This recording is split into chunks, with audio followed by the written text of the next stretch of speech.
Greetings and salutations, fellow nerds, and welcome back to live coverage of Eternal Weekend North America. Riley Knight joined by Noah Walker, and once again, what a pleasure it is to have your company as we explore this old format. We've got boomers, but we've also got zoomers, as we'll be coming to before very much longer down in our feature match area this round. But before we get into that, Noah, let's have a look. I believe we've got standings to have a look at here, so we can have a squiz at the state of play at the end of round number 6. And as you can see, a bunch of undefeated players. What stands out to you in our at the top end of town of this tournament so far? Ooh, we cephalid breakfast at table, one, the one seed. That's really cool. That's a combo deck that's been around the format for a really long time. I think we see another one at 501. So we got some cool cephalid breakfast decks. Theo still crushing it with his Grixis Delver deck. We just saw Jay on camera also crushing it with Grixis Delver. We've got honestly a myriad of decks. I think this is what's so beautiful about Legacy. Like, there's how many different archetypes on this screen? Like 7, 8, or maybe even more, 9. I think potentially more. Yeah, there's we got a handful Reanimator of deck, Cradle Control. What's Cradle Control? Wow, who knows? Probably a Gaia's Cradle deck that plays a control plan, of course. Like all a typical Cradle Control. Actually, that's my bad. I should have known that. So I'll just do my research next time. So I'm sure we'll be seeing more of these players as the tournament continues, given that they are doing very well indeed. But we're actually going to feature some 5-1s this round for reasons that will become very obvious very quickly. But before we do that, I want to thank and shout out both the sponsors for this weekend's coverage of Eternal Weekend, Card Titan and Game Genic. We appreciate the support of both of these companies in getting this broadcast online. And of course, as we mentioned a bit earlier in the broadcast, you can use code Eternal Weekend 2023, 10% off your order at cardtitan.com. So a great place to go if you need to pick up some new bits and pieces. And of course, Game Genic as well. Eternal Weekend 2023, 10% off your order. Well, for me at the bottom there, bottom right, you can see available through the 12th of October. My goodness, all the way through to the next year. Probably not the case, given the way that Americans prefer to do dates. But we certainly do appreciate the support of both Card Titan and Game Genic. Be sure to go and check out what they've got going on. But Noah, the people around the world saying, what are you doing? You buffoons, you imbeciles. Why are you not showing us the best of the best? Why are you not showing us the 6-0 players? Well, we're showing a different best of the best here. Nathan Steuer, former world champion, one of the greatest players on the face of the earth at the moment here. He made it to Eternal Weekend, and he's chucking around some cardboard here, old school style. What's he playing?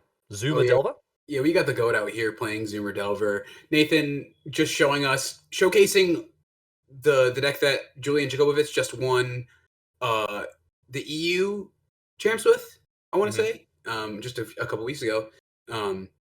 Just your typical blue-red Delver deck, looking really, really clean throughout, just featuring Questing Druid as the one splash. So I really, really like this list. I think it's the new up-and-comer of the format as far as Delver builds go. And we're actually seeing it face against what I feel like was one of the past up-and-comers of the format. Seeing kind of a resurgence, right? Like, as when the initiative cards came out, this red-white deck was one of the most popular decks in Legacy. And you know what? Omry is 5-1, so still proving that the deck is really strong. All right, I want to talk to you about this initiative list. We're going to come back to Stoyer's list. We're going to talk about Miracle Grow in a little bit. But I want to talk to you about this initiative list, Noah, because when these cards were printed, and when this initiative list made the big time in Legacy, I was like, how, dude? How? This is a format with Brainstorm, with Force of Will. This is a format with the best cards that have been printed, right? Broadly speaking. How is a 4-mana 5/3, right, making it in this format? How is a 4-mana 3/4 doing anything in Legacy? Talk to us about the power of initiative and why this deck is able to do the things that it does. Yeah, I mean, it's basically very similar to becoming the Monarch early on. Initiative is just an incremental value engine that can take over the game. So having the really fast mana and then resolving a seasoned dungeoneer, resolving a caves of chaos adventure. Yeah, they Mm. might not look like they're the craziest cards on face value. But being able to get the value of going through the dungeon is so huge. So this is in contrast, I guess, to the rest of the D&D cards where you go and you is it delve into the dungeon, descend into the dungeon, whatever it is. That one you have to do. You can only do when you play a card that lets you do that, right? Taking the initiative is a little bit different. Yeah, it happens kind of similarly to uh was it I'm To the blanking on the name. monarch. The monarch, yeah. Yeah. You just yeah, you enter the dungeon and you just go throughout it on all your turns. Yeah, it happens regardless of whether you play a card that lets you do it or not. Unlike the if you play one dungeon card from the regular D&D set and never play another one, you don't keep going through the dungeon. Whereas with taking the initiative, you continue through the Underdark or the Undercity, Understood, yeah. um, regardless of whether the adventurer stays on the battlefield, right? So as you were saying Exactly. before, that incremental advantage is really huge. And it's a lot better than it looks, which obviously it has to be because it looks terrible. So it is it does end up because you start with it. It's like, oh, social labor for a basic land card. Okay, great, that's all right. I just played a bad borderland ranger, but by the end of it, Throne of the Dead 3, which you're getting again without having to do any extra work. You just have to play Magic the Gathering. Reveal the top 10 cards of your library, put a creature card from among them on the battlefield with 3+1/+1 counters, and it gains hexproof until your next turn. So I'm when we're talking about incremental value, that's a pretty big payoff for just playing a card and then not dying. Yeah, that's super scary to deal with and think about for sure. But I mean, Nathan doing a really good job this game, uh, taking his own venture into the dungeon, uh, using the Vapor Snag to get rid of the seasoned dungeoneer, basically doing exactly what you need to do if you're the Delver deck to kind of take the initiative, I should say. So in comes the Flip Delver, and let's talk a little bit about Nathan's deck here, as we see Murktide Regent played as well. Some of the key differences with this deck, we already touched upon one of them, Questing Druid. This reminds me, oh, we're actually going to see that be enough for Omry to pack up. We're going to go to game two. Questing Druid reminds me of the old Miracle Grow deck, right? With Quirion Dryad. Yeah, it's very similar. It's like a Quirion Dryad with uh, a sort of like impulse or like 2-for-1 effect stapled onto it. Mm-hmm. Which was something that I've said about Legacy for a really really long time is that it's really hard to find these good card advantage engines. There's a lot of cards that are going to offer you really really good card selection. Like Brainstorm is an incredible card selection card, similar to Ponder. We even see a copy of Portent in the deck. So there's tons of good card selection, but there's very few cards that actually give you card advantage, and that's why we see cards like Up the Beanstalk seeing a lot of play right now. It's a card that replaces itself and then could give you more value. And then Questing Druid, feeling that a similar role to that. It being a card just existing as the Questing Druid side, and then also being able to seek the beast. So really really powerful stuff. And we've seen typified by cards like Brazen Borrower. Uh, a 3-mana 3/1 flyer is not good enough for Legacy, and a 2-mana unsummon is also not good enough for Legacy. But you put those two cards together, and it gives you the flexibility that you need, right? Like this is a card that really shows off how highly competitive players value versatility, being able to have something that is good in many different situations. It makes a big difference. And this is what Questing Druid gives you. It gives you that flexibility. You can play it as a threat. If you've got a bit of time, you can get your value first, then play it as a threat. And something that gains you, again, just like the initiative, incremental value over time for just playing the game. Yeah, you got that right, Riley. All right. First time for everything. That's good. All right. So it looks like we're seeing Nathan take out his dazes here, and that Vapor Snag might also be on the chopping block. What are you looking at the sideboard here from Nathan's list? Force of Negation, Pyroblast, Blood Moon, Counterbalance, Meltdown, Unholy Heat, Grafdigger's Cage, and the fourth Questing Druid in the board. What do you like the look of here, Noah? Honestly, not too much. I could see meltdowns coming in just as a way to stop sort of the fast mana aspect of Omri's deck. Mhm. Unholy Heat also a pretty decent one. Counterbalances don't do too much here. Blood Moon not very good. Pyroblast for obvious reasons not very good. I could see Force of Negation, but the problem Mm. is a lot of these Boros Initiative cards that are really hard to deal with are the creatures. But then again, Chalice of the Void is one of Omri's best possible cards in this matchup. So if Nathan decides like, hey, like I need a couple more answers to a possible turn one chalice, then I could see wanting to bring in some copies of Force of Negation. But other than that, I don't think it's very good in this matchup. But yeah, I mean that was a pretty like that's a good thing for you to say, Riley. You know, Nathan kind of deciding to bring out Days. I'm the sort of person who, unless I'm playing against like a big mana deck, I'm almost never taking Days out of my Delver decks, just because I feel like they're so pivotal to like the way that the deck functions. Mhm.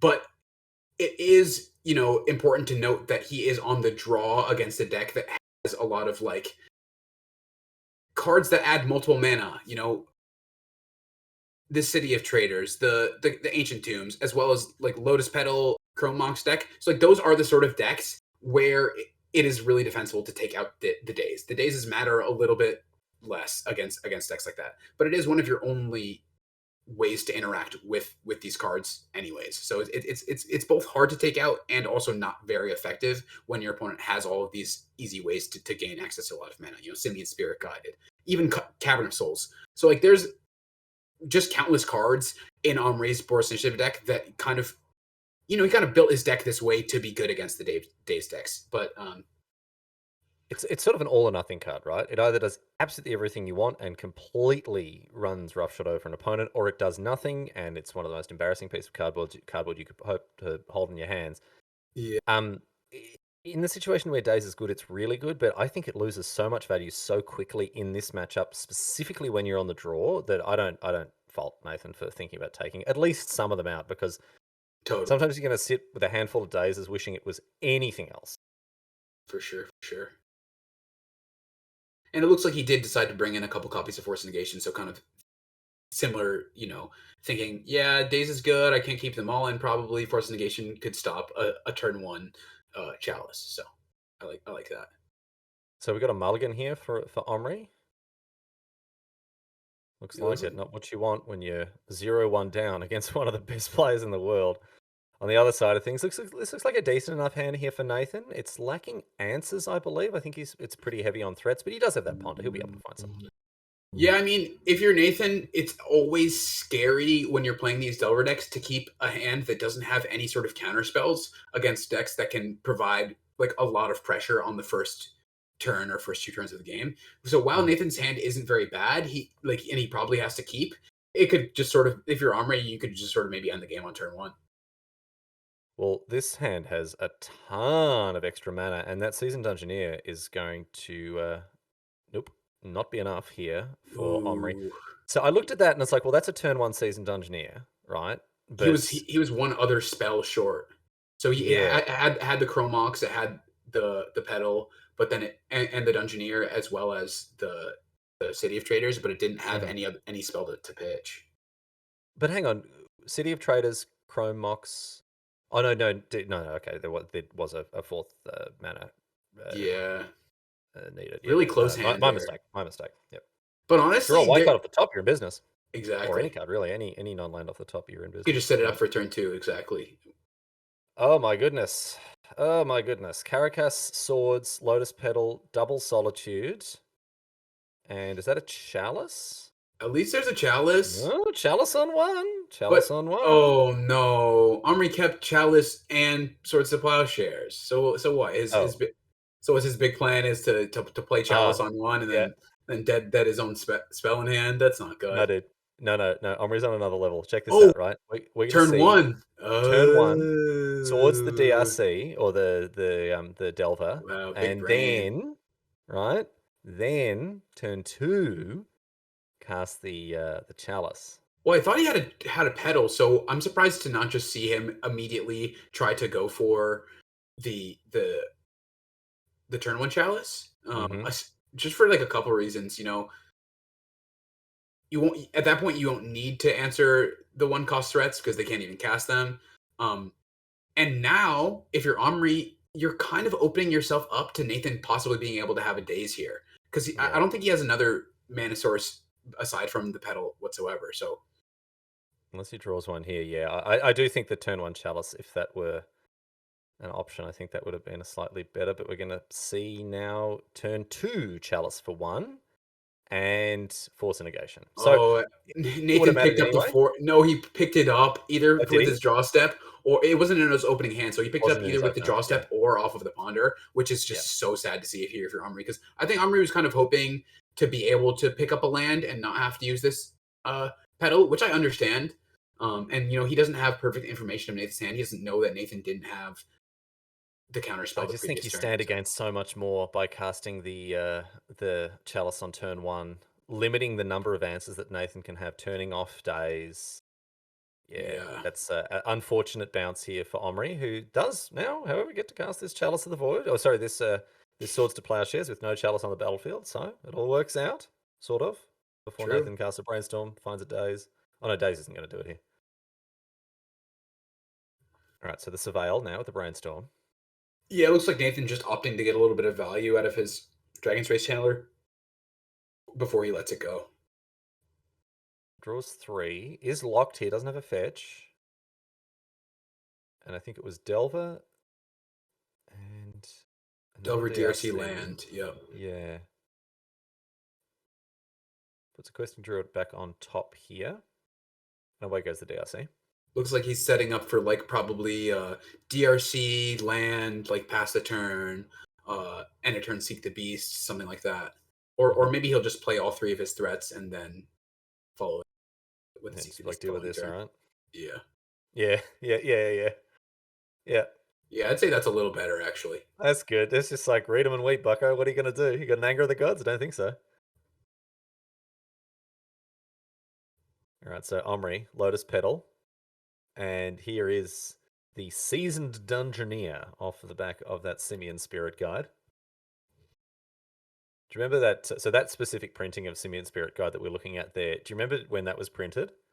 I honestly I don't even recognize that. So that one was from Time Spiral Remastered, and it was printed about 2.5 minutes after the card was banned in Modern. Oh, Rip, rip to a real one. that is Also, good. RIP to RIP to Omri there, who got taken apart by Nathan Steuer, unable to stand up in the weight of the onslaught there from the former world champion. And look, I don't know how are we characterizing that? Is that a bad matchup for the Boros Initiative deck? Did Nathan just have the right draw to contest what Omri was trying to do there? How did that match break down? Because that was a pretty decisive victory there for Nathan. Yeah, I mean, I think what it comes down to is if you're in Nathan's spot and you're playing the Delver deck, you need to kind of get as low to the ground as you possibly can. You need these Delvers, you need these Dragon's Blade Channelers early to get under the initiative decks. And Nathan, as we saw, was able to do that. Have the Vapor Snag to take care of the Dungeoneer one game, the Unholy Heat to take care of the other game, and just kind of finish it off right then and there. Well done to Nathan, who improves his record to 6-1 with his Team of Delver deck. We might be seeing more of that Zuma Delver.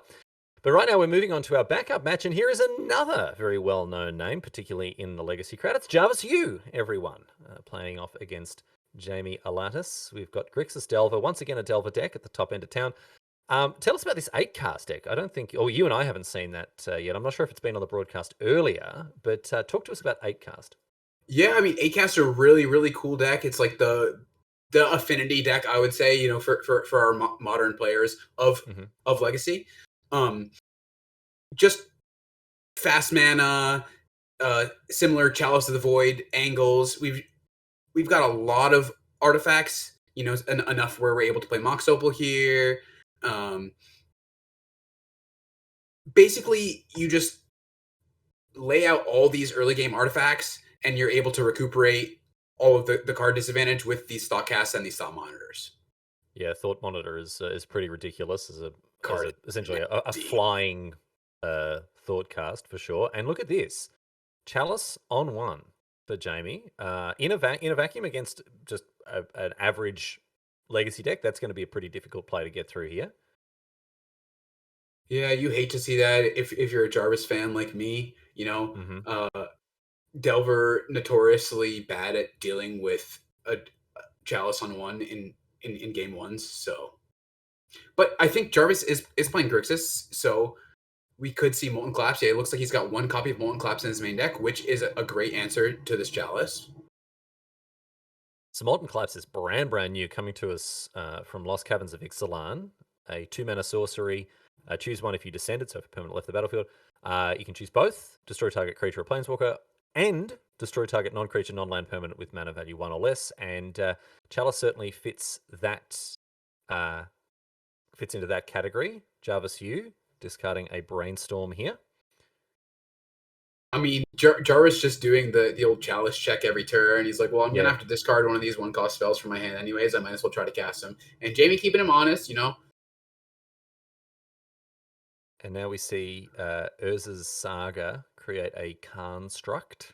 This game is basically all but over for Jarvis. I mean, just on the board, these are what 6/6s. That's like that just is a 2-turn clock. If Jamie plays any more artifacts, like these constructs are just going to end the game. Yeah, Seed of the Synod there, you can see that that land. That is also an artifact. Those cards have been banned from Modern, so many players may not be familiar with them. And now Shadow Spear as well, which can't be cast because of the Chalice. But hey, nice to have. Yeah, he's luckily he's got to search it out with the Saga, so no need to cast it. It doesn't go to hand, does it? It goes into the battle. It goes straight. Urza's Saga is such a mess of Magic card. Just uncounterably making 2 7/7s constructs and tutoring an artifact from Jamie's deck that he can just, oh yeah, by the way, I have 2 mana from my Ancient Tomb, hook it up in the same turn. So get in there. And so Jarvis Jamie, well and truly firing on all cylinders. Yep. How many 1-drops has he got in hand? Orcish Bowmasters. Yeah, no mana for that. Sad. No mana for that one. But it does work through the Chalice. Here's Patchwork Automaton here. Going to buff up those constructs even further. They come in once again. Jarvis has seen enough. We're going to game number 2 there. Jamie absolutely tearing him limb from limb with that turn one Chalice. And that's the reason it's in the deck, right? So you can cast it on turn 1 and reap the rich rewards. Exactly. I mean, Riley, like that's exactly what I was saying. You know, the type of hands that you sometimes have to keep with these Grixis Delver decks that are just like really excellent hands, but they just have like a couple of cantrips, some removal spells, some good creatures, but they don't have any counter spells. You can just randomly lose to a turn 1 Chalice of the Void, to a turn 1 Blood Moon, things like that. So, and that's exactly what we saw here. All right, let's talk through this list here and have and get a better understanding of exactly what it's trying to do. You say that it's trying to flood the board with early permanents, early sources of mana, and is that building towards a big Patchwork Automaton? Are we really relying on those constructs? How does this convert its advantage into a win? Yeah, I mean, Patchwork Automaton is one of the big threats that could possibly, you know, take over the game just by getting too large. Similarly with Psy Master Thopterus, you know, just playing a bunch of these cheap artifacts, amassing a really huge board like that. But as we saw right there, you know, Jamie can just sort of take over the game with something as simple as an Urza Saga. You know, it kind of wins the game by itself because it makes these huge constructs. So there's many different ways that this deck can win. I'd say generally with a big construct, you know, amassing the board with a bunch of Thopters or an Automaton. But well, it's a cool deck to see, and it's up 1-0 against Grixis Delver in the hands of Jarvis. Let's have a look at what Jarvis has got in the sideboard here, what he might be able to bring in to help. Melt Down would be very, very useful, I imagine, in this situation. Does Null Rod do anything here? Are there activated abilities that Jamie relies on? I don't think, like, it's probably fine, but it doesn't really shut off, you know, that much of the deck. I mean, if you're Jarvis, you bring it in just because it does anything, but it's not great. You know, it shuts off the Shadow Spear, which is kind of a big one. It'll stop them from doing anything but attacking. You know, it stops the baubles, but it doesn't shut off Chalice, which is one of the scariest cards. It does turn off the Seat of the Synod, which is nice. Yeah, if you can get a Null Rod out when they're on, especially when they're on double seat, like Jamie was last time, a Null Rod would have been fantastic there. True. But, yeah, there are some good implications for it, and you know, I think because of this, Jarvis will certainly bring it in. But I don't think it's nearly as good in this matchup as like Meltdown. Like if Jarvis had 2 Meltdowns, I think he'd be feeling much more Yes. confident than having one. But All right, it's Darcy comes down turn number 1. Sorry, go on, Noah. no, that's it. That's it? All right. Yeah, that's all I had. He said his piece. He Yeah, said his piece, everyone. That's all. That's the that's complete it. Noah Walker I'm experience. Thanks for done. joining us. Yeah. He's done. Oh, dude. No, what a pleasure it is to be joining you both. I've never commentated with you before, mate. And it's good fun. I tell you what, you know your stuff. That's good. You're a legacy master, my friend. I've been around the legacy table a time or two, but yeah, Yeah. I feel the same way, Riley. It's great. It's great to be out here hanging with you, hanging with Yeah. Jarvis, hanging with Jamie, hanging with Chad out there. Thank you, everyone, Mhm. coming out and chat.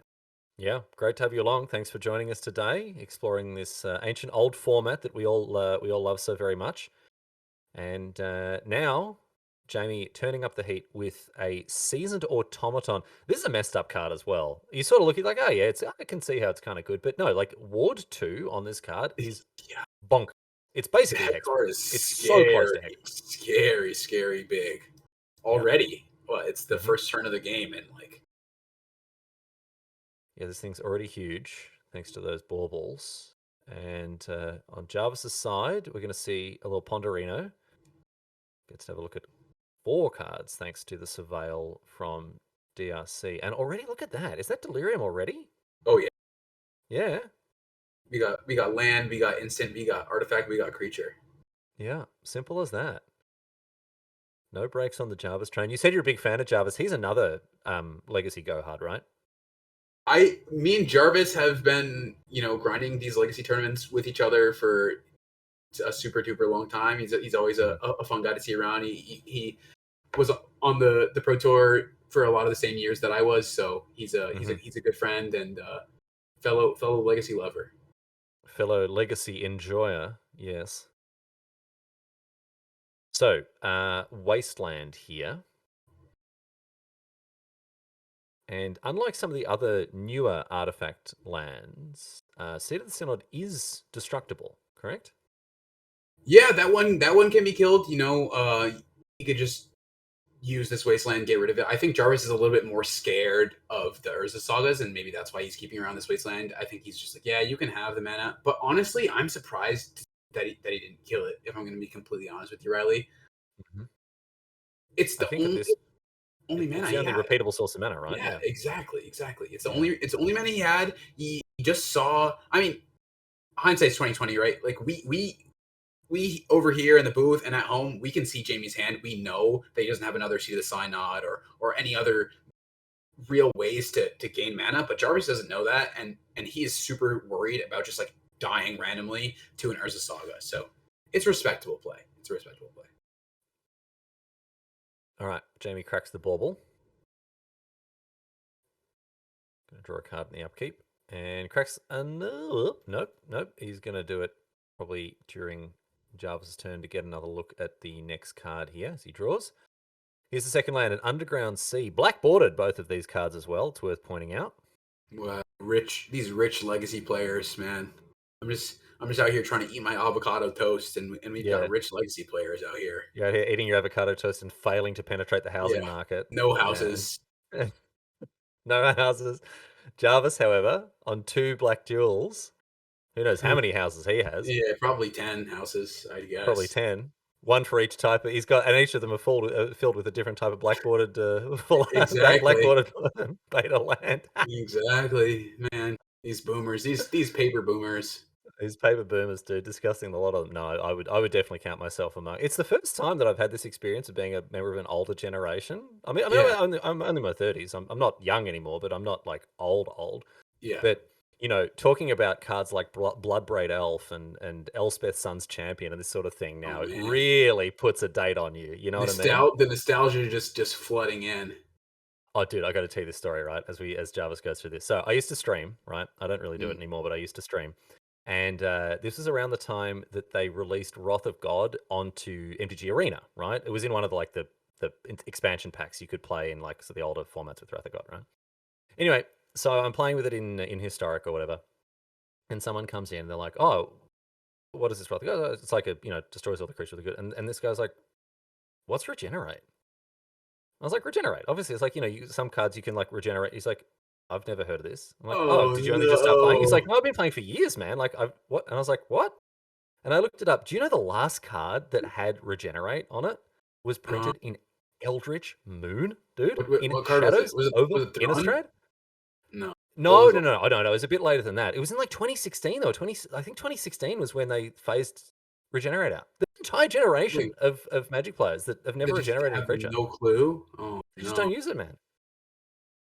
So I just felt my skin dry and crackle and wrinkle, and I had a craving for a Worth's original at that point because I felt like an absolute grandpa. Right, my bones became brittle. I needed a walking frame. When a Zoomer came into my chat, and was like, "What's regenerate?" I mean, I just guessed it was like Thrun or something, which is just years before there. Yeah, Like there was plenty of regenerate cards after that, but that's how much of a boomer I am. I yeah, just snapped off Thrun.